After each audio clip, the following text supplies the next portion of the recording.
Avez-vous déjà été confronté à un problème si immense qu'il semblait insoluble?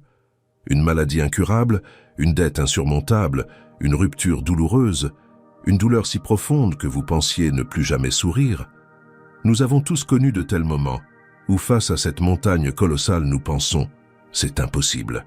Et si je vous disais qu'il existe une force capable de déplacer ces montagnes, une force qui ne dépend ni de votre force, ni de votre intelligence, ni de vos ressources, une force à votre disposition dès maintenant, à cet instant précis? Cette force, c'est la foi. Et dans les prochaines minutes, vous découvrirez comment une foi véritable, profonde et inébranlable peut transformer votre vie, même lorsque tout semble perdu. Jésus a dit quelque chose d'extraordinaire dans Matthieu 17, verset 20. « Si vous avez la foi comme une graine de moutarde, vous direz à cette montagne, « Déplace-toi d'ici là », et elle se déplacera. Rien ne vous sera impossible. » Réfléchissez-y un instant. Une graine de moutarde est minuscule, l'une des plus petites graines qui existent. On pourrait la tenir entre ses doigts et la distinguer à peine. Et pourtant, Jésus affirme qu'une foi de cette taille peut déplacer des montagnes. Non pas des montagnes figuratives, mais de véritables montagnes, des obstacles gigantesques, des situations humainement impossibles. Ce que Jésus révèle ici ne concerne pas la quantité de votre foi, mais sa qualité. Il ne s'agit pas de sa force, mais de son authenticité. Une foi petite mais sincère a plus de puissance que 1000 paroles de religiosité vides de sens. Combien de fois avez-vous prié pour quelque chose, tout en entendant cette petite voix intérieure vous demander « Dieu le fera-t-il vraiment? Se soucie-t-il seulement de mon problème ?» C'est là toute la différence entre une foi superficielle et une foi profonde. Aujourd'hui, vous allez comprendre ce que signifie avoir une foi capable de déplacer des montagnes, une foi qui transforme, qui libère, qui guérit, qui restaure. Vous apprendrez à cultiver cette foi au cœur de vos épreuves, à la fortifier quand le monde entier clame son impossibilité et à vivre de manière à témoigner à l'univers de votre confiance absolue en Dieu, créateur du ciel et de la terre. Mais avant de poursuivre, je dois vous poser une question sincère. Qu'est-ce que la vraie foi? Car beaucoup confondent la foi avec un vague espoir, la pensée positive ou une croyance intellectuelle en l'existence de Dieu. Permettez-moi d'expliquer un point fondamental. Croire en l'existence de Dieu n'est pas la même chose qu'avoir la foi. Les démons croient en l'existence de Dieu et tremblent devant lui, comme le dit Jacques 2, 19. Mais ils n'ont pas la foi. Ils ne font pas confiance à Dieu. Ils ne se soumettent pas à son plan. Et c'est là toute la différence. La vraie foi ne consiste pas simplement à reconnaître intellectuellement l'existence d'un Dieu créateur de l'univers. La vraie foi, c'est avoir une confiance profonde et viscérale en sa nature, en son amour, en son plan pour votre vie, même lorsque vous ne comprenez absolument rien à ce qui se passe. C'est regarder cette situation impossible et dire « Je ne sais pas comment Dieu va résoudre cela. Je ne sais pas quand il agira. Je ne comprends pas pourquoi je traverse cette épreuve. Mais j'ai confiance en lui. Je sais qu'il est bon. Je sais qu'il m'aime. Je sais qu'il a un dessein. Et je trouverai la paix en cela. » Voyez-vous, il est facile d'avoir la foi quand tout va bien, quand on est en bonne santé, qu'on a de l'argent de côté, des relations harmonieuses, un emploi stable. N'importe qui peut louer Dieu quand la vie est un long fleuve tranquille. La véritable épreuve de la foi survient dans la tempête. C'est quand le médecin annonce un diagnostic dévastateur. C'est quand on perd son emploi et qu'on ne sait pas comment on va payer les factures du mois prochain. C'est quand ce mariage pour lequel on avait juré devant Dieu qu'il durerait toujours est en train de s'effondrer. C'est quand on prie, prie, prie et que le ciel semble de marbre. C'est dans ces moments-là, au cœur de l'épreuve, que notre foi est purifiée et révélée. Réfléchissez-y, combien de fois vous êtes-vous retrouvé dans une situation où il n'y avait absolument aucune issue humaine? Vous avez analysé toutes les possibilités, parlé à tout le monde, essayé toutes les solutions, et rien n'y a fait. C'est précisément dans ces moments-là que Dieu a manifesté sa puissance, n'est-ce pas? Car lorsque toutes les portes se ferment, lorsque toutes les ressources sont épuisées, lorsque toutes les alternatives disparaissent, c'est alors que Dieu est en mesure d'accomplir l'impossible. Il aime agir là où la logique humaine échoue, là où la science est impuissante, là où l'on croit qu'il n'y a pas d'issue. Voici une vérité essentielle que vous devez comprendre. Les épreuves de votre vie ne sont pas le fruit du hasard. Elles ont un sens. Dieu vous permet d'affronter des géants, car c'est ainsi que votre foi grandit. C'est ainsi que vous apprenez à lui faire pleinement confiance. Pensez à Abraham, le père de la foi. Dieu lui avait promis un fils, mais des décennies passèrent sans qu'il ne se produise. Abraham et Sarah vieillissaient. Leur corps n'était plus capable de porter la vie, mais Abraham continua de croire. Et ce n'est pas tout. Lorsqu'Isaac, le fils de la promesse, naquit enfin, Dieu demanda à Abraham de le sacrifier. Imaginez l'obstacle que cela représentait. Mais Abraham eut confiance. Il gravit cette montagne, prêt à obéir car il connaissait la nature de Dieu. Et Dieu pourvut. Dieu pourvoit toujours à ceux qui ont confiance en lui. L'histoire d'Abraham nous enseigne une leçon essentielle sur la foi. Elle n'est pas figée. Elle grandit à travers les épreuves et les tribulations. Chaque fois qu'Abraham obéissait à Dieu, même sans comprendre, sa foi se fortifiait. Chaque fois qu'il s'aventurait dans l'inconnu, se fiant uniquement à la parole de Dieu, il édifiait une histoire de fidélité divine. Et lorsque le moment le plus difficile arriva, lorsque Dieu lui demanda l'impensable, Abraham pouvait compter sur une solide expérience de sa relation avec Dieu. Il savait que Dieu était fidèle. Il avait la preuve concrète que Dieu tenait ses promesses. Et c'est exactement ainsi que cela fonctionne pour vous. Chaque petite victoire, chaque prière exaucée, chaque miracle dont vous êtes témoin, contribue à bâtir une foi inébranlable dans votre vie. Lorsque vous repensez à toutes les fois où Dieu vous a soutenu, délivré, guéri et pourvu à vos besoins, vous trouvez la force d'affronter la prochaine épreuve. Vous pouvez alors vous dire, si Dieu m'a conduit jusqu'ici, il ne m'abandonnera pas maintenant. Prenons l'exemple de Job, un homme qui a tout perdu en quelques jours, ses enfants, ses biens, sa santé, son honneur. Couvert de plaies, assis dans la cendre, il entendait sa propre femme lui dire de maudire Dieu et de mourir. Ses amis l'accusaient d'un péché caché. Tout dans la vie de Job criait « Dieu t'a abandonné ». Mais qu'a répondu Job? « Même s'il me tue, je garderai confiance en lui ». Voilà la foi qui déplace les montagnes. Voilà la foi qui réjouit le cœur de Dieu. Ce n'est pas la foi qui dépend des circonstances favorables, mais la foi qui demeure inébranlable, même quand tout s'écroule.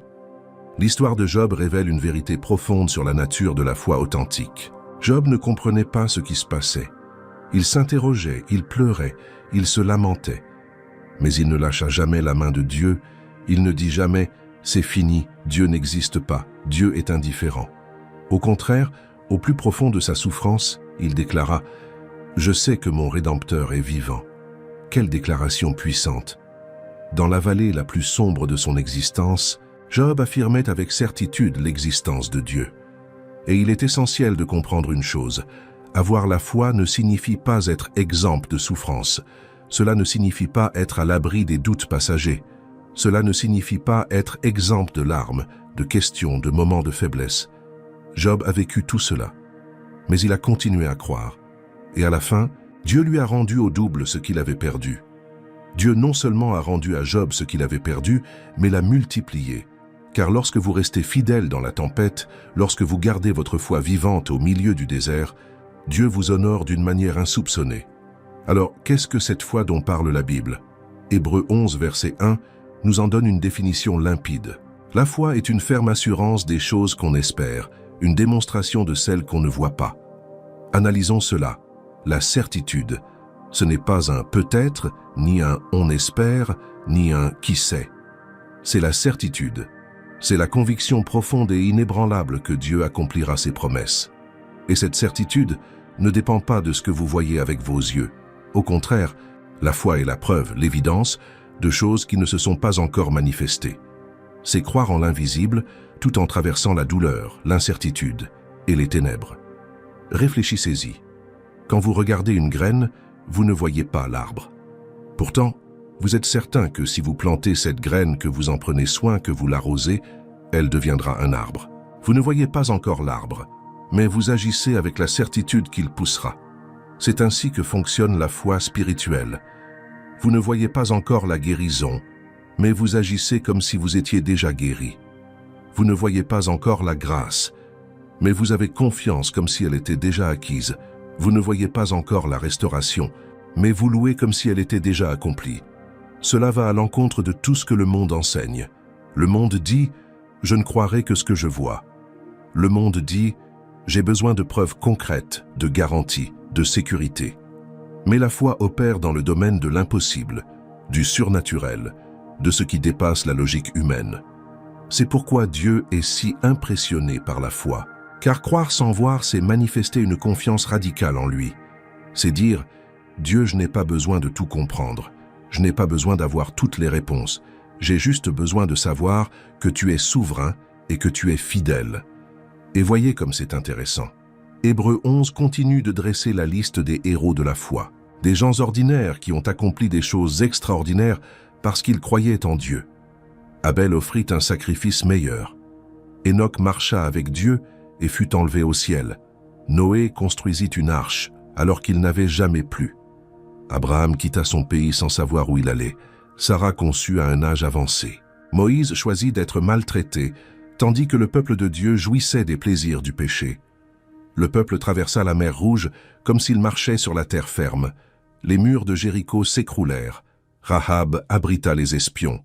Et la liste est encore longue. Qu'ont en commun tous ces gens? La foi. Une foi qui les a poussés à agir contre toute logique. Une foi qui leur a fait croire en l'absence de toute raison humaine.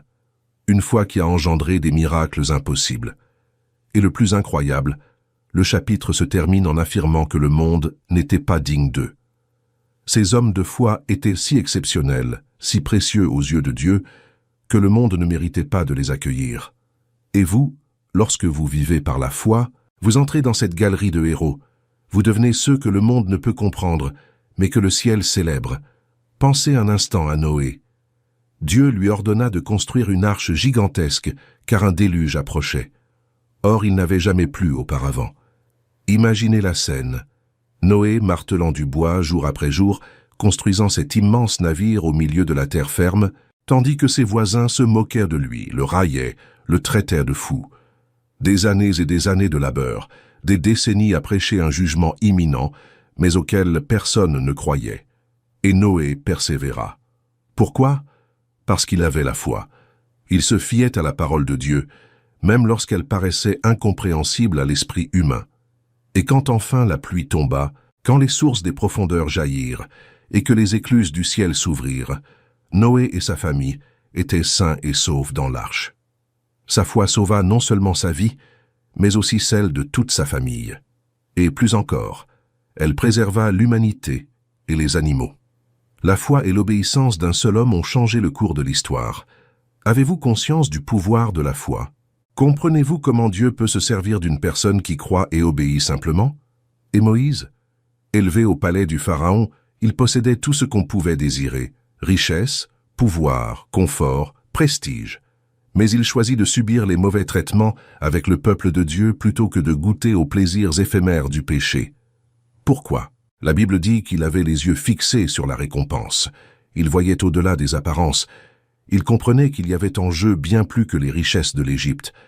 Et grâce à ce choix de foi, Dieu se servit de lui pour libérer des millions d'esclaves, pour affronter l'homme le plus puissant du monde à cette époque, pour séparer la mer Rouge et pour recevoir la loi sur le mont Sinaï.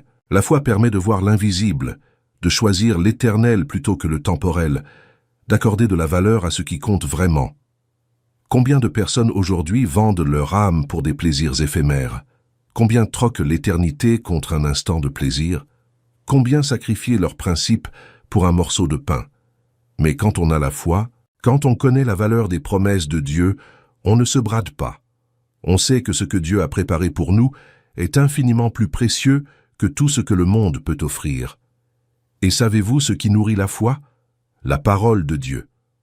Romains 10, 17 dit « La foi vient de ce qu'on entend, et ce qu'on entend vient de la parole de Christ. » Votre foi ne grandit pas par osmose. Elle ne s'accroît pas automatiquement avec le temps. Elle grandit quand vous vous nourrissez de la parole de Dieu, quand vous lisez la Bible chaque jour, quand vous méditez sur les versets, quand vous écoutez des sermons inspirés, quand vous mémorisez les promesses et les proclamez sur votre vie. Chaque fois que vous vous plongez dans les Écritures, votre foi se fortifie, se renouvelle et s'élargit. Considérez la parole de Dieu comme le muscle de votre foi. Un muscle non exercé s'atrophie. De même, si vous ne nourrissez pas votre foi de la parole, elle s'affaiblit. Et au milieu du tumulte du monde, des mauvaises nouvelles, des opinions négatives, des rapports médicaux alarmants et des statistiques effrayantes, vous avez plus que jamais besoin d'entendre ce que Dieu a à dire. Car la parole de Dieu est esprit et vie. Elle possède un pouvoir créateur. Elle transforme la réalité. Elle ouvre les mers. Elle abat les murs. Elle ressuscite les morts. Et elle peut aussi transformer votre situation. Quand vous traversez une crise financière et que le monde vous annonce la faillite, la parole dit « Mon Dieu pourvoira à tous vos besoins selon sa richesse et sa gloire ». Quand vous êtes malade et que les médecins vous disent qu'il n'y a pas de remède, la parole dit « Par ses blessures, nous sommes guéris ». Quand vous êtes au cœur d'un conflit et que l'on vous dit qu'il n'y a pas de solution, la parole dit « Toutes choses concourent au bien de ceux qui aiment Dieu ». Quand vous êtes attaqué et que l'ennemi vous dit que vous allez tomber, la parole dit « Aucune arme forgée contre vous ne prospérera ». Quand vous êtes fatigué et que vous pensez abandonner, la parole dit « Ceux qui espèrent en l'Éternel renouvellent leur force ». Vous voyez, la parole de Dieu a toujours une réponse, elle a toujours une promesse, elle a toujours une direction. Et quand vous connaissez la parole, quand vous la méditez jour et nuit, quand vous la gardez précieusement dans votre cœur, elle devient la boussole qui vous guide à travers toutes les tempêtes. Vous pouvez être plongé au cœur du chaos, mais la parole apporte l'ordre. Vous pouvez être dans les ténèbres, mais la parole est une lampe à vos pieds et une lumière sur votre chemin. La parole de Dieu n'est pas qu'une simple information, elle est transformation. Elle n'est pas qu'une simple connaissance, elle est puissance. Hébreux 4:12 dit que la parole de Dieu est vivante et efficace, plus tranchante qu'une épée à 2 tranchants. Elle pénètre jusqu'à la division de l'âme et de l'esprit, des jointures et des moelles. Elle discerne les pensées et les intentions du cœur. Lorsque vous lisez la parole, ce n'est pas seulement votre esprit qui est touché, mais tout votre être. Elle éveille votre âme, votre esprit, vos émotions, votre volonté. Elle révèle ce qui est caché. Elle guérit ce qui est blessé. Elle corrige ce qui est faux. Elle fortifie ce qui est faible. C'est pourquoi le psalmiste a dit « J'ai serré ta parole dans mon cœur, afin de ne pas pécher contre toi ». Il comprenait que la parole n'était pas seulement faite pour être lue, mais aussi pour être gardée, mémorisée, intériorisée.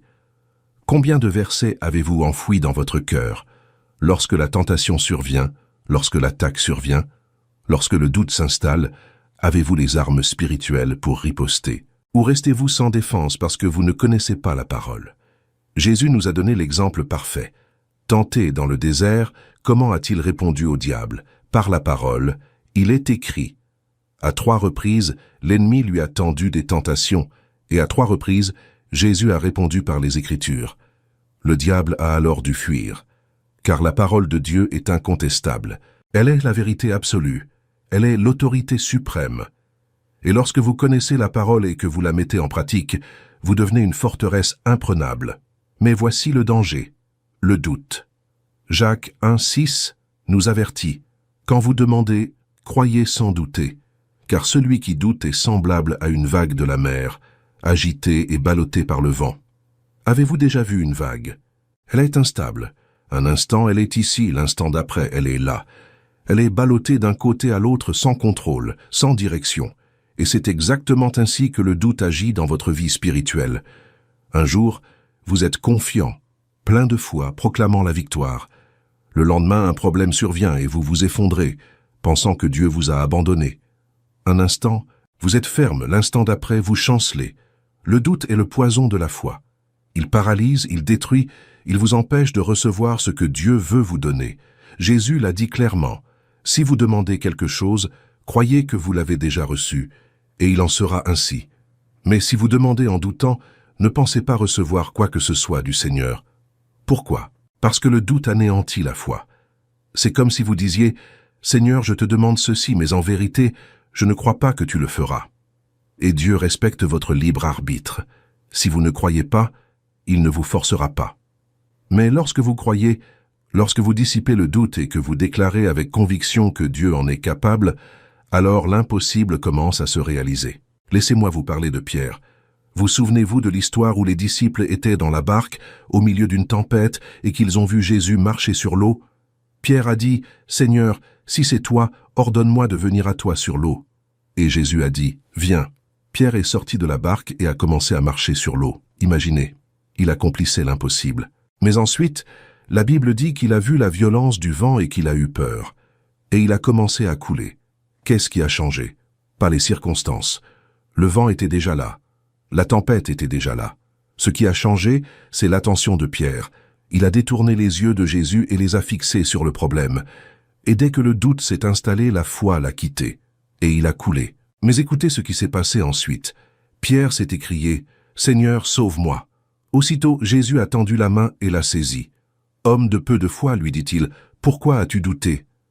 Jésus n'a pas laissé Pierre se noyer. Même lorsque sa foi vacillait, Jésus était là pour le secourir. Et c'est tellement réconfortant, car vous aurez des moments de doute. Vous aurez des moments où la peur voudra vous envahir. Mais Jésus est là. Et quand vous criez à lui, il vous prend dans ses bras. Il ne vous abandonne pas à cause d'un moment de faiblesse. Il vous restaure. Il vous relève. Il vous encourage à persévérer. L'histoire de Pierre nous enseigne plusieurs leçons précieuses. Premièrement, au moins, Pierre est sorti de la barque. Les 11 autres sont restés à bord, sains et saufs, mais sans avoir vécu le miracle. Pierre a eu le courage d'essayer. Il a eu l'audace de croire qu'il pouvait accomplir l'impossible. Et même s'il a échoué momentanément, il a vécu une expérience unique, à l'exception de Jésus. Marcher sur l'eau. Combien de bénédictions vous manquent parce que vous avez peur de sortir de la barque? Combien de miracles vous échappez parce que vous préférez rester dans votre zone de confort? Deuxièmement, Jésus était présent tout le temps. Quand Pierre a commencé à couler, Jésus n'était pas loin. Il était assez proche pour le rattraper immédiatement. De même, quand vous faites un pas de foi et que vous trébuchez, Jésus est là. Il ne vous laisse pas tomber complètement. Il vous soutient. Il vous relève. Il vous offre une nouvelle chance.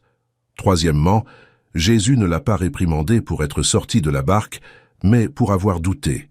L'erreur de Pierre n'était pas de ne pas avoir essayé, mais d'avoir douté en plein milieu du processus. Et combien de fois agissons-nous ainsi?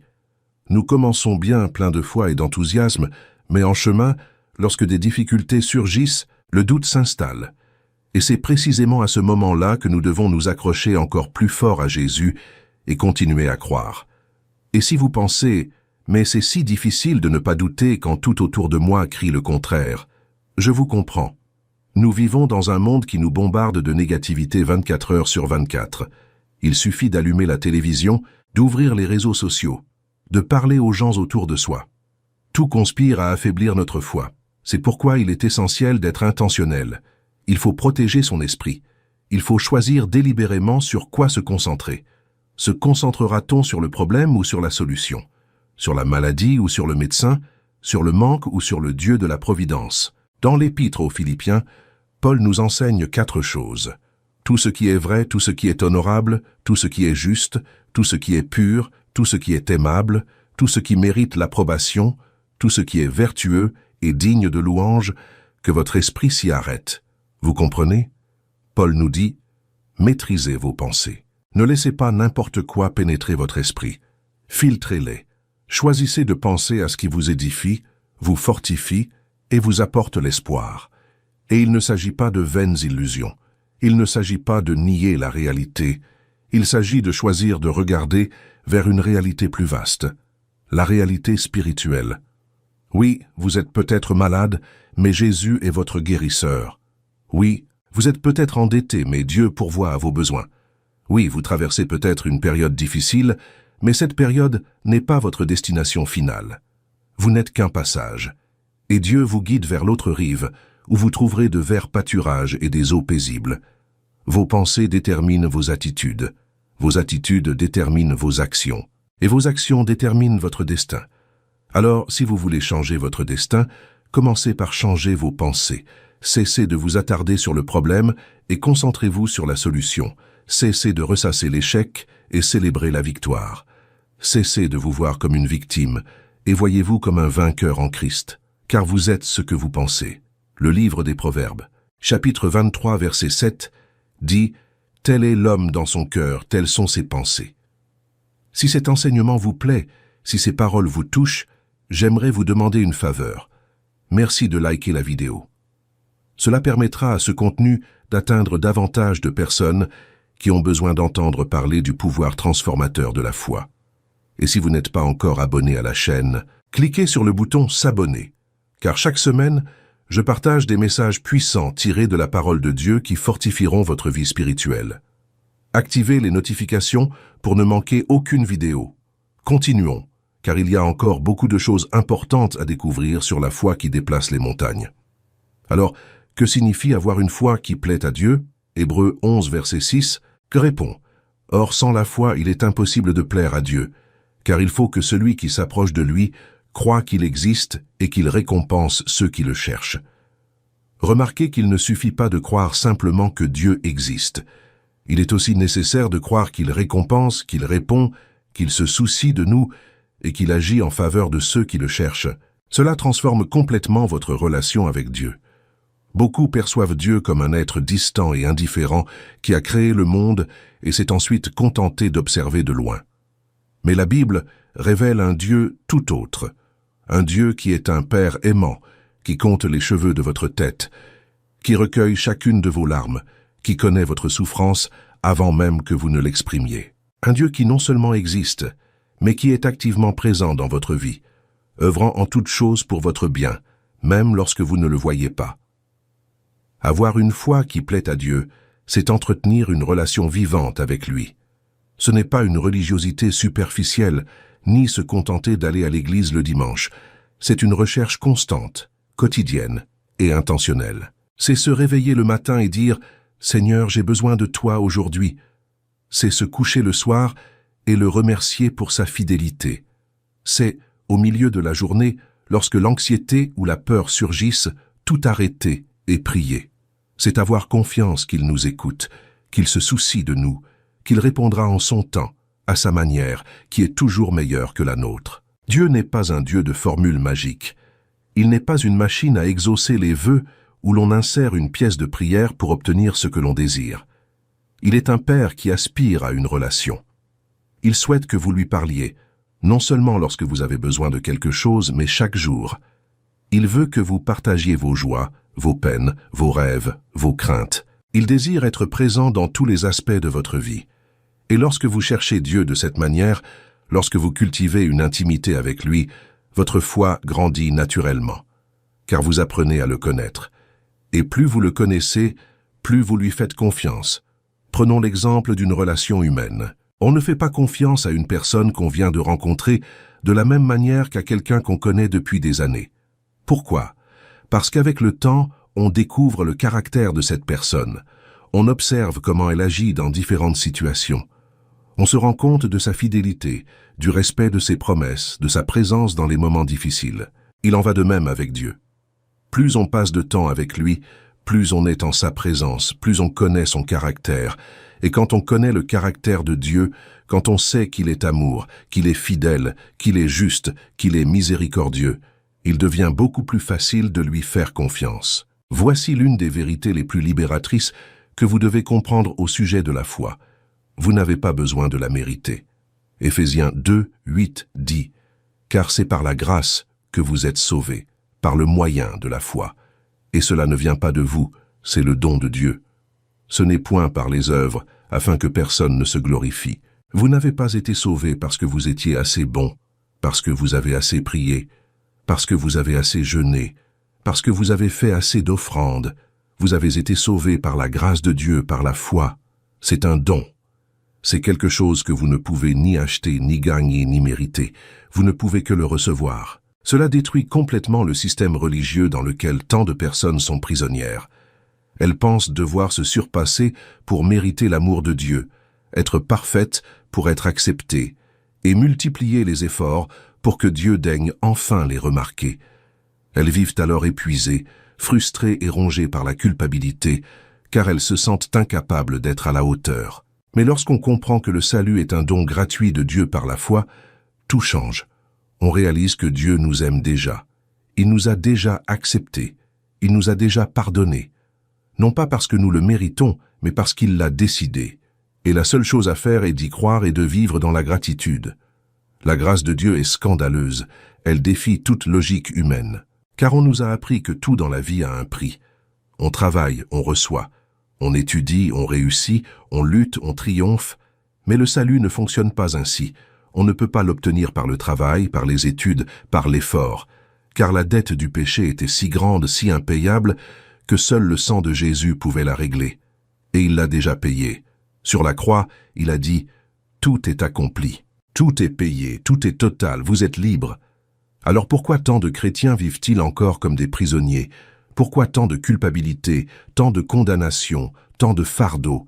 Parce qu'ils n'ont pas compris la grâce. Ils cherchent encore à mériter ce qui leur a été donné gratuitement. Et c'est un affront au sacrifice de Jésus. C'est comme dire « Jésus, ce que tu as fait sur la croix ne suffisait pas. Je dois y ajouter mes œuvres. » Mais Paul est catégorique. Ce n'est pas par les œuvres que Dieu triomphe, afin que personne ne se glorifie. La gloire appartient entièrement à Dieu. L'honneur lui appartient entièrement. Il vous suffit de recevoir ce don et de vivre dans la gratitude. Cette vérité vous libère du besoin d'impressionner Dieu. Vous n'avez rien à lui prouver. Vous ne cherchez pas à attirer son attention. Vous êtes déjà un enfant bien-aimé. Vous avez déjà pleinement accès au trône de la grâce. Et lorsque vous vivez ainsi, lorsque vous comprenez que votre relation avec Dieu ne dépend pas de vos actions, mais de l'œuvre du Christ sur la croix, votre foi devient solide, inébranlable, car elle ne repose pas sur vous, mais sur lui. Imaginez un bâtiment. Si ses fondations reposent sur le sable, il s'effondrera à la première tempête. Mais si elles sont ancrées dans la roche, il résistera à toutes les tempêtes. Lorsque votre foi repose sur vous-même, sur vos œuvres, sur vos performances, elle est comme un édifice bâti sur le sable. Le moindre échec, la moindre erreur, la moindre faute ébranle tout. Mais lorsque votre foi repose sur le Christ, sur son œuvre parfaite et complète, elle est inébranlable. Car le Christ est immuable. Son œuvre ne faillit jamais. Et même lorsque vous échouez, le salut demeure ferme, car il ne dépend pas de vous. C'est précisément pourquoi les Proverbes 3, versets 5 et 6 nous enseignent « Confie-toi en l'Éternel de tout ton cœur et ne t'appuie pas sur ta propre intelligence. Reconnais-le dans toutes tes voies et il aplanira tes sentiers. » Se confier en l'Éternel de tout son cœur, c'est lâcher prise. C'est cesser de vouloir tout résoudre seul. C'est admettre que l'on ne détient pas toutes les réponses, que l'on ne sait pas ce qui est le mieux, que l'on a besoin de la sagesse divine. Ne vous fiez pas à votre propre intelligence. C'est si difficile pour nous, n'est-ce pas? Nous voulons tout comprendre. Nous voulons que Dieu nous explique pourquoi nous traversons telle ou telle épreuve, pourquoi la réponse tarde tant, pourquoi le chemin est si difficile. Mais Dieu nous demande de lui faire confiance même sans comprendre, car ses pensées sont plus élevées que les nôtres, ses voies sont plus élevées que les nôtres. Ce qui vous semble un détour est peut-être le chemin parfait que Dieu emprunte pour vous conduire à votre destination. Ce qui vous semble un retard est peut-être la protection que Dieu vous offre contre quelque chose d'invisible. Ce qui vous semble un non est peut-être la préparation d'un oui bien plus grand. Imaginez Joseph en Égypte. Il rêvait d'un avenir brillant, que ses frères se prosterneraient devant lui. Mais que se passa-t-il? Ses frères le vendirent comme esclave. Il se retrouva en Égypte, loin de chez lui, loin de sa famille, en terre étrangère. Là, il servit fidèlement dans la maison de Potiphar, mais fut faussement accusé par la femme de ce dernier et jeté en prison. Des années de prison, des années d'attente, des années sans voir la promesse se réaliser. Si Joseph s'était fié à son propre jugement, il aurait abandonné depuis longtemps. Il aurait dit « Dieu m'a menti ». Ses rêves étaient illusoires. Mais Joseph eut confiance. Et au moment parfait voulu par Dieu, il fut élevé au rang de gouverneur d'Égypte. Et ses frères se prosternèrent véritablement devant lui. Mais plus encore. Grâce à la position de Joseph, Dieu sauva toute sa famille de la famine. Ce qui semblait être une cruauté de la part de ses frères, Dieu le transforma en bénédiction. Joseph lui-même l'a déclaré à ses frères, « Vous aviez l'intention de me faire du mal, mais Dieu l'a transformé en bien pour accomplir ce qui se réalise aujourd'hui. » Sauver de nombreuses vies. Vous comprenez? Joseph a perçu l'action de Dieu tout au long de ce processus. Il a compris que ces années de souffrance n'avaient pas été vaines. Elles étaient une préparation. Dieu façonnait son caractère, le préparant à une mission immense. Et si Joseph avait abandonné en chemin, s'il avait perdu la foi en prison, il n'aurait jamais vu l'accomplissement de la promesse. L'histoire de Joseph révèle une vérité profonde sur les desseins de Dieu. Il ne laisse jamais votre souffrance vaine. Il ne laisse jamais vos larmes vaines. Il ne laisse jamais vos années d'attente vaines. Tout a un sens dans le royaume de Dieu. Chaque épreuve vous prépare à quelque chose. Chaque défi vous fortifie pour une mission. Chaque larme que vous versez se transformera en témoignage. Et ce que l'ennemi a prévu pour vous détruire, Dieu l'utilisera pour vous élever. Joseph dut passer par la maison de Potiphar pour apprendre l'administration. Il dut passer par la prison pour développer la patience et le caractère. Il dut interpréter les rêves de l'échanson et du boulanger pour mettre en pratique le don que Dieu lui avait fait. Chaque étape, aussi douloureuse fût-elle, était nécessaire pour le préparer à gouverner l'Égypte. Si Dieu l'avait élevé au rang de souverain immédiatement après les rêves, Joseph n'aurait pas été prêt. Il n'était qu'un jeune homme gâté de 17 ans. Mais des années plus tard, lorsqu'il arriva enfin au palais, il était un homme mûr, sage, intègre et compétent. De même, Dieu vous prépare à travers les épreuves que vous traversez actuellement. Ce patron difficile vous enseigne la patience. Cette difficulté financière vous apprend à vous en remettre à Dieu. Cette relation compliquée vous enseigne le pardon. Cette maladie vous enseigne la compassion. Rien n'arrive par hasard. Et lorsque viendra votre heure de gloire, vous serez prêt. Vous aurez les ressources, le caractère et la sagesse nécessaires pour accomplir ce que Dieu a préparé pour vous. C'est pourquoi il ne faut pas abandonner. Peu importe la durée de l'attente, peu importe à quel point cela semble impossible, peu importe le nombre de portes qui se sont fermées. Dieu est à l'œuvre. Dieu prépare. Dieu orchestre en coulisses des situations que vous ne pouvez même pas imaginer. Et en temps voulu, tout s'éclaircira. Vous vous retournerez sur votre parcours et vous direz « Maintenant je comprends. Maintenant, tout est clair. Cela valait la peine de faire confiance. Reconnaître Dieu dans toutes vos actions, c'est l'inclure dans chaque aspect de votre vie. Pas seulement dans les grandes décisions, mais aussi dans les petites. Pas seulement à l'église, mais aussi au travail, à la maison, dans vos amitiés, dans vos relations. C'est vivre en pleine conscience de sa présence. Et lorsque vous faites cela, lorsque vous placez Dieu au centre de tout, la promesse est claire. Il aplanira vos sentiers, il guidera vos pas, il ouvrira des portes que nul ne peut fermer. Il vous conduira sur des chemins insoupçonnés. Mais comment, concrètement, cultiver une foi profonde? Comment dépasser cette foi superficielle, qui vacille à la première difficulté, et développer une foi inébranlable, capable de déplacer des montagnes? Voici quelques étapes pratiques et puissantes qui transformeront radicalement votre vie spirituelle si vous les appliquez sincèrement. Premièrement, la lecture quotidienne de la Bible. Et je ne parle pas d'une lecture par obligation, à la hâte, juste pour cocher une case. Je parle d'une lecture passionnée, d'une soif spirituelle, d'un désir ardent d'entendre la voix de Dieu. Consacrez-vous un moment chaque jour, même 15 minutes, et plongez-vous dans la parole. Lisez, méditez, réfléchissez. Demandez-vous, que me dit Dieu à travers ce texte? Comment cela s'applique-t-il à ma vie aujourd'hui? Et laissez la parole pénétrer votre cœur, car il est impossible d'avoir une foi profonde sans connaître la parole. C'est la parole qui révèle qui est Dieu. C'est la parole qui montre ce qu'il a déjà fait et ce qu'il peut faire. C'est la parole qui nourrit votre âme et fortifie votre esprit.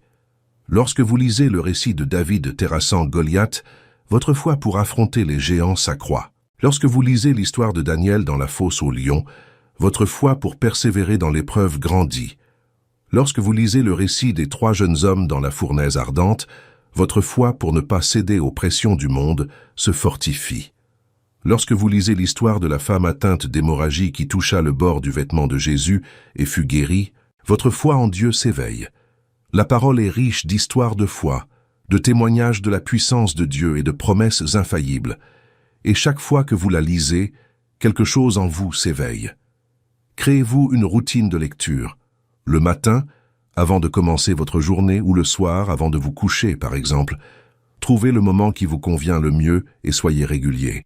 La régularité est essentielle. Inutile de lire toute la Bible en une journée et de ne rien lire pendant une semaine. Mieux vaut lire un chapitre par jour, chaque jour, que de se lancer dans des lectures intensives et sporadiques. C'est dans la vie quotidienne, au contact régulier de la parole, qu'elle s'enracine dans votre cœur. Et ne vous contentez pas de lire pour le simple plaisir de lire. Prenez des notes, marquez les versets qui vous touchent, mémorisez les promesses. Notez dans votre carnet ou sur votre téléphone ce que Dieu vous a révélé à travers vos lectures.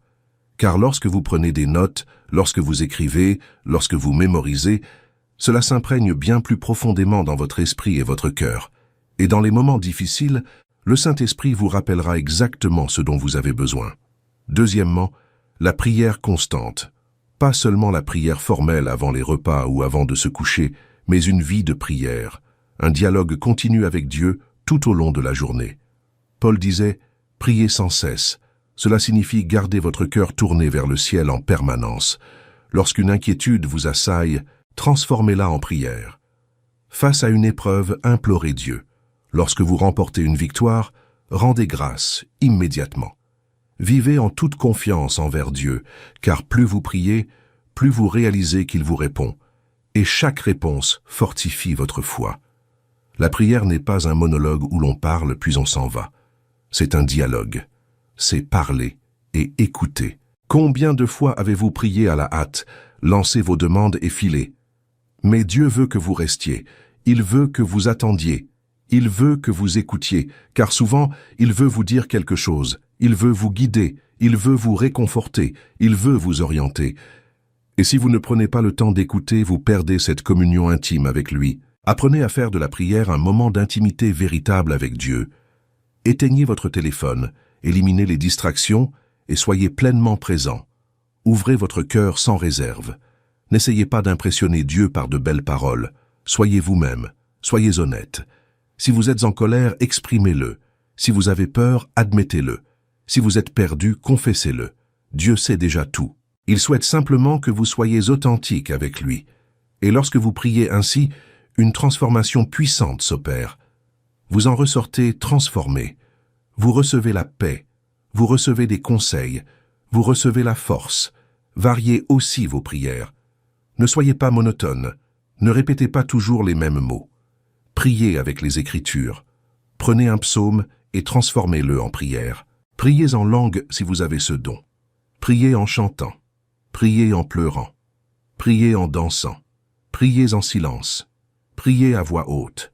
Que votre prière soit l'expression sincère de ce qui est dans votre cœur, car Dieu ne s'intéresse pas aux formalités.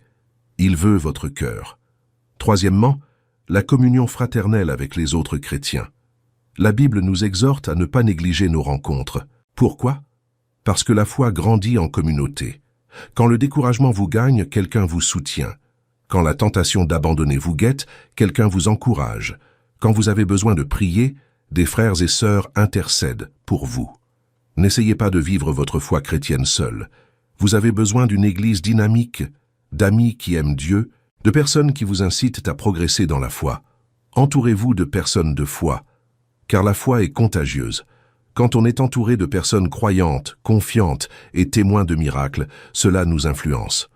On commence à croire davantage, à avoir plus d'attente envers Dieu et à vivre une vie spirituelle plus intense. Mais s'entourer de personnes négatives et pessimistes qui ne font que se plaindre et ne voient que des problèmes a aussi un impact. On commence à douter et à se décourager. Alors, choisissez bien vos fréquentations. Entourez-vous de ceux qui nourrissent votre foi et non de ceux qui la détruisent.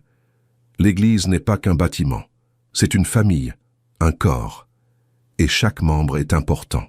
On ne peut pas dire « je n'ai pas besoin de l'Église », j'ai ma propre relation personnelle avec Dieu. Ce n'est que partiellement vrai. Certes, une intimité personnelle avec Dieu est nécessaire, mais la communauté l'est tout autant. Il faut servir, être servi, enseigner, apprendre, donner et recevoir. Et tout cela se vit au sein de l'Église. Trouvez une Église où la parole est prêchée fidèlement, où l'amour de Jésus est véritable, où le Saint-Esprit peut agir librement, où vous pourrez grandir, vous épanouir et mettre vos dons au service de la foi. Et engagez-vous pleinement. Ne soyez pas ce croyant de passage, passant d'une église à l'autre sans jamais s'enraciner, sans jamais s'engager. Car sans engagement, point de croissance, sans racine, point de fruit. Quatrièmement, souvenez-vous des promesses de Dieu. Lorsque vous traversez une épreuve, il est facile d'oublier tout ce que Dieu a déjà fait pour vous. C'est pourquoi il est si important de tenir un journal spirituel où vous notez les promesses que Dieu vous a faites, les prières exaucées, les miracles dont vous avez été témoin.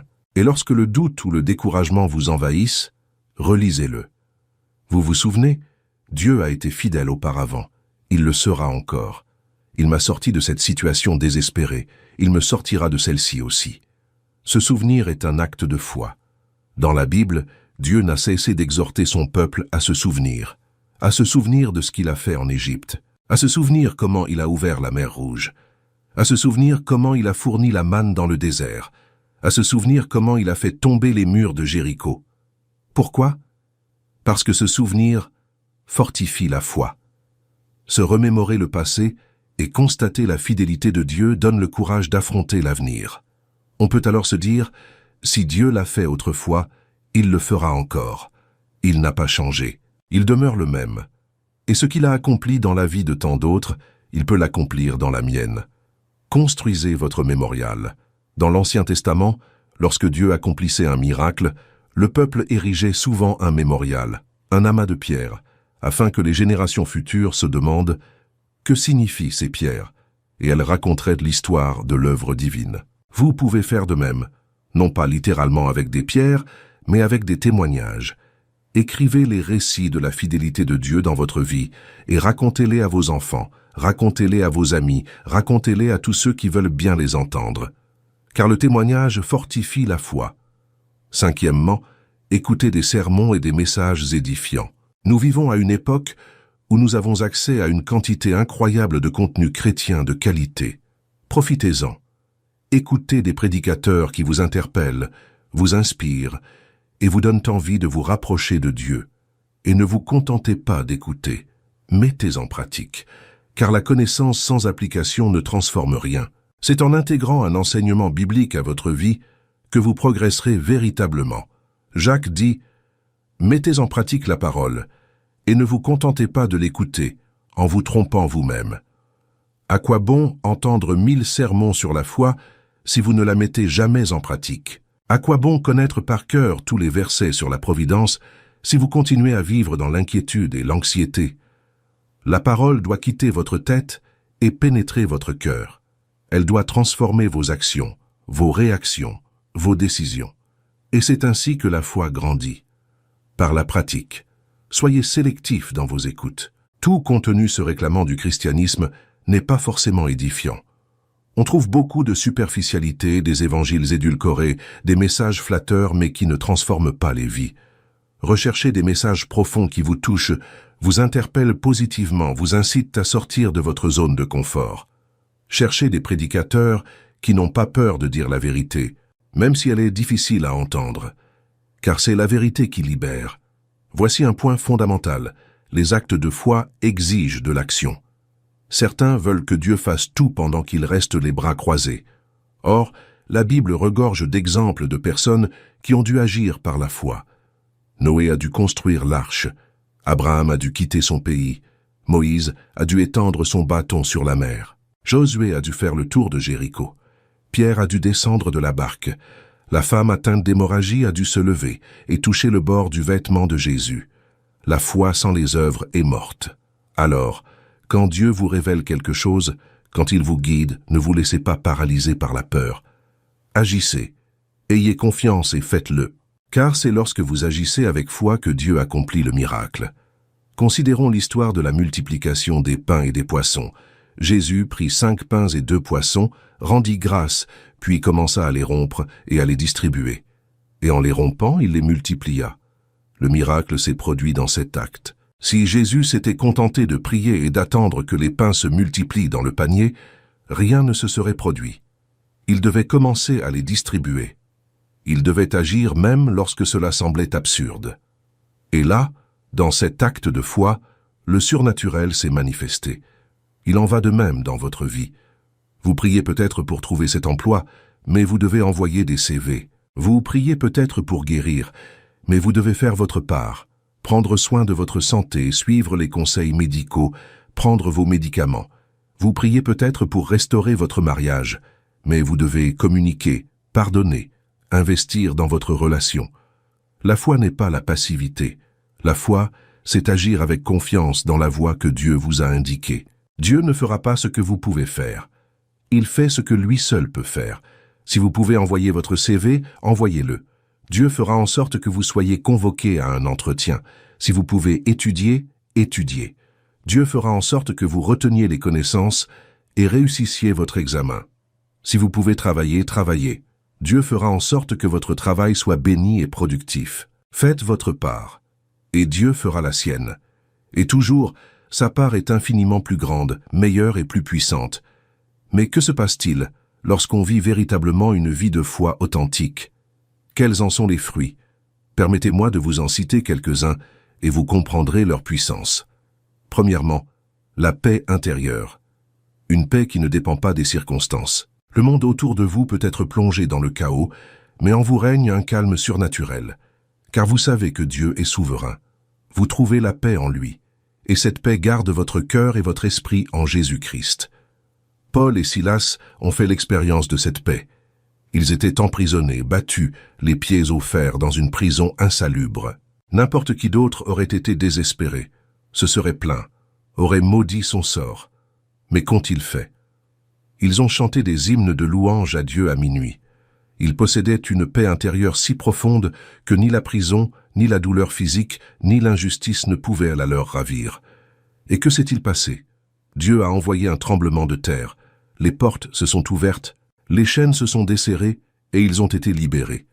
Et plus encore, le geôlier et toute sa famille se sont convertis cette nuit-là. Leur paix au cœur de la tempête fut un puissant témoignage de la puissance de Dieu. Cette paix ne provient pas des circonstances favorables, elle naît de la certitude que, quoi qu'il arrive, Dieu est souverain. Elle naît de la certitude que votre vie est entre ses mains. Elle naît de la certitude que rien ne peut vous séparer de l'amour du Christ. Et lorsque vous possédez cette paix, vous devenez un rempart inébranlable.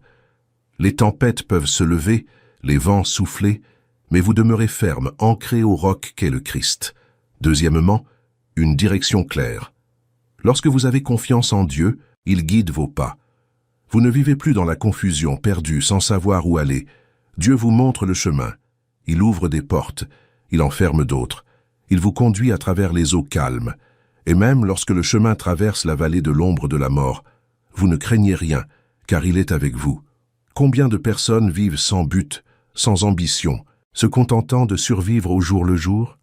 Mais lorsque vous marchez dans la foi, lorsque vous cherchez Dieu, il vous guide, il vous montre la voie à suivre, il vous révèle la personne que vous devriez épouser, il vous indique où vivre, il vous guide dans l'investissement de votre temps et de vos ressources, et lorsque vous suivez le chemin que Dieu vous a tracé, tout s'arrange. Les choses se mettent en place, des opportunités s'offrent à vous. La grâce de Dieu vous accompagne. Troisièmement, le sens. La foi vous relie au dessein éternel que Dieu a pour votre vie. Vous cessez de vivre uniquement pour survivre, payer vos factures, accumuler des biens. Vous comprenez que vous avez été créé pour quelque chose de plus grand, que votre vie a un sens, que vous faites partie d'un plan divin. Et cela transforme complètement votre façon de vivre au quotidien. Quand on vit avec un but, on se réveille plein d'énergie. On sait que chaque jour compte. On sait qu'on est là pour une raison. Dieu nous a placés à cette époque, à cet endroit, avec ses dons, avec cette histoire, pour accomplir quelque chose de précis. Et quand on découvre ce but, quand on s'aligne sur le plan de Dieu pour notre vie, tout change. On cesse d'errer sans but et on commence à avancer avec intention. On cesse de perdre son temps avec des choses futiles et on commence à investir dans l'éternel. Votre vocation n'est pas forcément de briller aux yeux du monde. Vous n'avez pas besoin d'être un pasteur célèbre, un missionnaire à l'étranger ou un leader influent. Votre vocation peut être d'être un bon père ou une bonne mère. Il peut s'agir d'être une source d'inspiration sur votre lieu de travail. Il peut s'agir de rendre service à votre communauté. Il peut s'agir de s'investir dans votre église locale. Ce qui compte, ce n'est pas la visibilité mais l'obéissance. Dieu ne recherche pas les stars. Il recherche des serviteurs fidèles. Quatrièmement, la transformation du caractère. La foi ne change pas seulement les circonstances extérieures. Elle vous transforme de l'intérieur. Vous devenez plus semblable au Christ, plus aimant, plus patient, plus bienveillant, plus doux, plus fidèle. Car plus vous avez confiance en Dieu, plus vous vous abandonnez à l'œuvre du Saint-Esprit dans votre vie. Et il vous façonne, vous affine, vous sanctifie. Dans Galates 5, Paul parle du fruit de l'esprit. L'amour, la joie, la paix, la patience, la bonté, la bienveillance, la fidélité, la douceur et la maîtrise de soi. C'est le caractère du Christ qui se forme en vous. Et cela ne se fait pas du jour au lendemain. C'est un processus, un cheminement. Mais plus vous marchez dans la foi, plus vous vous abandonnez à Dieu, plus ces fruits se manifestent dans votre vie. Et les gens commencent à le remarquer. Ils voient quelque chose de différent en vous. Ils voient Jésus en vous. Et vous savez ce qui est merveilleux? Plus vous ressemblez à Jésus, plus vous reflétez sa gloire. Et plus vous reflétez sa gloire, plus les gens sont attirés par lui grâce à vous. Vous devenez une lumière, un sel, un parfum. Et sans avoir besoin de prêcher de longs sermons, sans avoir besoin de forcer les conversations spirituelles, votre caractère transformé parle plus fort que 1000 mots. Cinquièmement, la capacité de pardonner. Lorsque vous comprenez combien Dieu vous a pardonné, vous êtes capable de pardonner à ceux qui vous ont blessé. Vous vous libérez de la rancune. Vous abandonnez le ressentiment. Vous vous débarrassez de l'amertume qui empoisonnait votre âme. Et cette libération est un magnifique fruit de la foi. Pardonner n'est pas chose facile, surtout quand la blessure est profonde, quand la trahison a été grande, quand l'injustice était flagrante. Mais quand on regarde la croix et qu'on voit Jésus demander « Père, pardonne-leur car ils ne savent pas ce qu'ils font », alors qu'il était injustement crucifié, quelque chose en nous se brise. On comprend, si Jésus a pu pardonner à ceux qui l'ont tué, je peux pardonner à ceux qui m'ont blessé. Et quand on pardonne, ce n'est pas l'autre qui est libéré, c'est soi. On est libéré du fardeau. On est arraché à la prison de l'amertume. On ouvre la voie à la guérison de notre cœur par Dieu. Pardonner ne signifie pas approuver les actes de l'autre. Cela ne signifie pas non plus lui faire automatiquement confiance à nouveau. Cela ne signifie pas qu'il n'y a pas eu de conséquences. Pardonner, c'est choisir de lâcher prise, de ne pas ressasser le passé, de remettre la situation entre les mains de Dieu et de le laisser faire justice. Car la vengeance appartient au Seigneur. Et lorsque vous pardonnez, vous imitez Dieu, qui nous a pardonné malgré nos péchés. Sixièmement, la gratitude authentique. Vous commencez à vivre dans la gratitude, non seulement les bons jours, mais chaque jour, car vous reconnaissez que Dieu a été bon envers vous, que chaque jour est un cadeau, que vous ne méritiez rien mais que vous avez tout reçu, et cette gratitude vous remplit de joie. Paul a dit, « Rendez grâce en toutes circonstances, non seulement pour les bonnes choses, mais pour tout. Cela semble impossible, mais avec une perspective éternelle, en ayant la certitude que Dieu œuvre en toutes choses pour votre bien, vous pouvez rendre grâce même dans l'épreuve. Vous pouvez dire, « Seigneur, je ne comprends pas ce qui se passe, mais j'ai confiance en toi. Et je te rends grâce, car je sais que tu es souverain. » La gratitude transforme votre perspective. Lorsque vous vous concentrez sur ce que vous avez plutôt que sur ce qui vous manque, lorsque vous rendez grâce pour vos bienfaits au lieu de vous plaindre de vos problèmes, votre attitude change du tout au tout. Vous devenez plus heureux, plus léger, plus positif. Et cette attitude de gratitude attire davantage de bénédictions. Car Dieu demeure au milieu des louanges de son peuple. Septièmement, un témoignage puissant. Votre vie devient un témoignage vivant de la puissance de Dieu. Les gens vous regardent et voient quelque chose de différent. Ils se demandent d'où vient cette paix, d'où vient cette force. Comment pouvez-vous sourire au milieu de la tempête? Et vous avez l'occasion de témoigner de Jésus, de raconter ce que Dieu a fait dans votre vie, de semer la foi dans le cœur des autres. Le témoignage le plus puissant n'est pas ce que vous dites, mais ce que vous vivez. Vous pouvez prêcher 1000 sermons, mais si votre vie ne reflète pas vos paroles, elle reste vaine. En revanche, lorsque les gens constatent une véritable transformation en vous, lorsqu'ils sont témoins de la façon dont Dieu a changé leur vie, cela touche leur cœur d'une manière qu'aucun discours ne saurait égaler. Il n'est pas nécessaire d'être parfait pour témoigner. En réalité, ce sont précisément vos imperfections, vos luttes, vos victoires remportées au milieu des difficultés qui rendent votre témoignage authentique et puissant. Les gens ne s'identifient pas à la perfection, ils s'identifient à l'humanité, à quelqu'un qui a lutté, qui a pleuré, qui s'est posé des questions, mais qui a continué à croire. Et lorsqu'ils voient que Dieu vous a été fidèle malgré vos imperfections, ils retrouvent l'espoir qu'il peut aussi leur être fidèle. Et maintenant, alors que nous arrivons au terme de ce message, je souhaite vous adresser une invitation qui peut changer votre vie à jamais. Je vous invite à vous abandonner entièrement au Seigneur, pas partiellement, pas avec des réserves, mais totalement, car la vraie foi est un abandon total. C'est dire, Seigneur, je ne connais pas l'avenir, mais je te fais confiance. Je ne comprends pas tout, mais je m'en remets à ton plan. J'ai peur, mais je choisis de croire. Prends le contrôle de ma vie. Fais ce que tu veux. Je t'appartiens. Peut-être regardez-vous cette vidéo parce que votre vie s'écroule. Peut-être avez-vous perdu espoir. Peut-être avez-vous tout essayé sans succès. Peut-être êtes-vous las de lutter seul. Laissez-moi vous dire une chose. Jésus vous attend les bras ouverts. Il a dit, « Venez à moi, vous tous qui êtes fatigués et chargés, et je vous donnerai du repos. » Il ne vous condamne pas. Il ne vous juge pas. Il vous appelle. Il veut vous accueillir. Il veut vous guérir. Il veut vous restaurer. Mais il a besoin que vous fassiez un acte de foi, que vous vous approchiez, que vous croyiez. Et si vous n'avez jamais eu de véritable rencontre avec Jésus, si vous ne lui avez jamais remis votre vie, aujourd'hui est le jour de votre salut. N'attendez pas, car vous ne savez pas si demain sera là. La Bible dit, « Aujourd'hui, si vous entendez sa voix, n'endurcissez pas vos cœurs. » Alors maintenant, où que vous soyez, vous pouvez faire une prière simple et sincère. Elle n'a pas besoin d'être belle ni compliquée. Elle doit simplement être sincère. Dites, « Seigneur Jésus, je reconnais que je suis pécheur. Je reconnais que j'ai besoin de toi. Je crois que tu es mort sur la croix pour mes péchés et que tu es ressuscité le 3e jour. Je t'accepte comme mon Sauveur et mon Seigneur. Entre dans ma vie. Transforme-moi. Fais de moi une nouvelle créature. Je me remets entièrement entre tes mains. J'ai confiance en toi. Au nom de Jésus, Amen. » Si vous avez prononcé cette prière du fond du cœur, j'ai une merveilleuse nouvelle. Vous venez de naître de nouveau. Vous êtes une nouvelle créature. Les choses anciennes sont passées. Voici, toutes choses sont devenues nouvelles. Bienvenue dans la famille de Dieu. Vous avez maintenant un Père céleste qui vous aime inconditionnellement, qui ne vous abandonnera jamais et qui a un plan parfait pour votre vie. Votre chemin de foi ne fait que commencer. Pour celles et ceux qui sont déjà chrétiens, mais qui savent que leur foi a besoin de grandir, qu'ils doivent faire davantage confiance, qu'ils doivent s'abandonner davantage à Dieu. Permettez-moi de vous lancer un défi. Ne vous contentez pas d'une foi tiède. Dieu veut vous élever.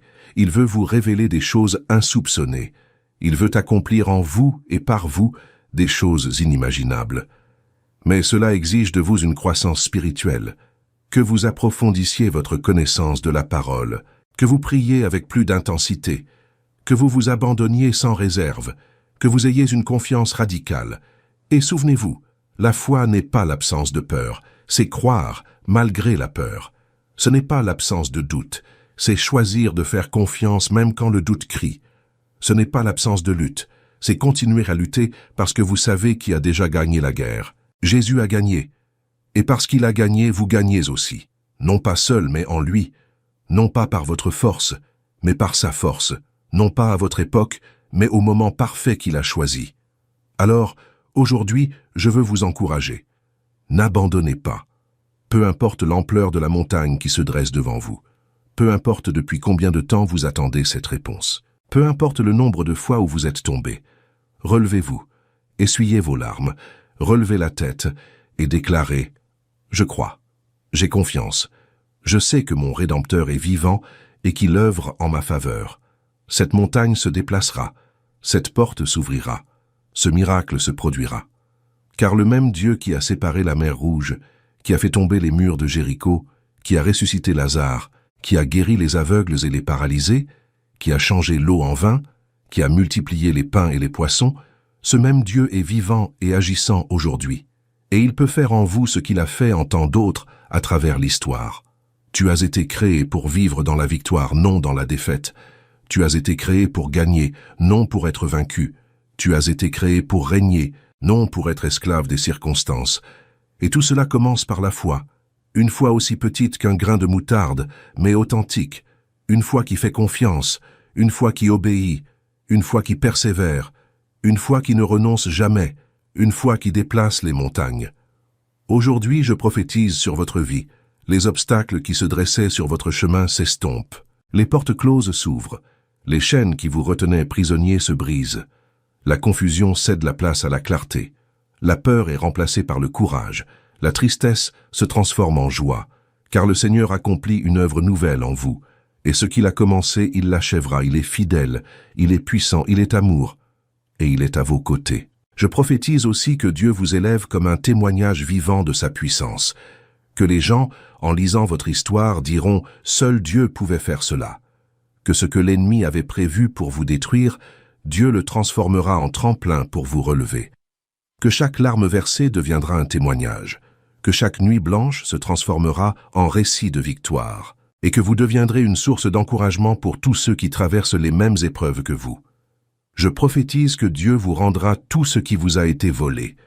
Ce qui vous a été injustement pris, Dieu vous le rendra au double.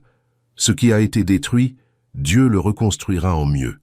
Ce qui a été perdu, Dieu le recouvrera avec une grâce divine. Car il est le Dieu de la restauration, de la multiplication, de l'abondance. Et il ne vous a pas oublié, il ne vous a pas abandonné.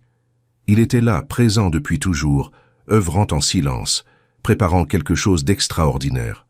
Je prophétise également que ton témoignage atteindra les nations, que ce que Dieu accomplit en toi inspirera des milliers de personnes, que ton histoire de foi se transmettra de génération en génération, et que tu laisseras un héritage éternel, un héritage qui dépasse de loin ton existence terrestre.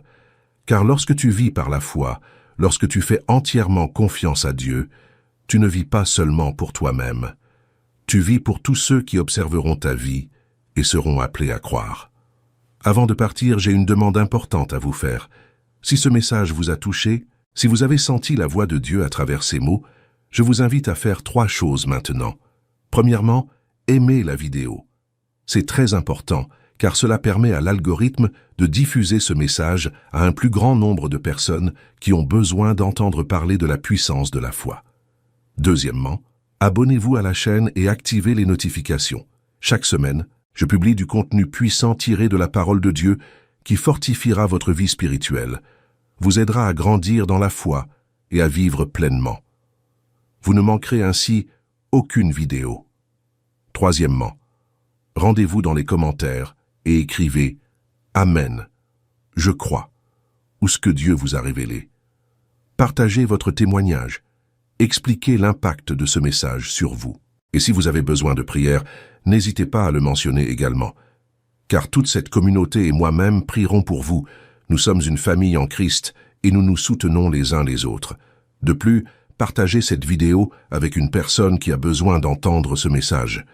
Peut-être cet ami qui traverse une période difficile, peut-être ce membre de votre famille qui est découragé, peut-être quelqu'un qui perd la foi.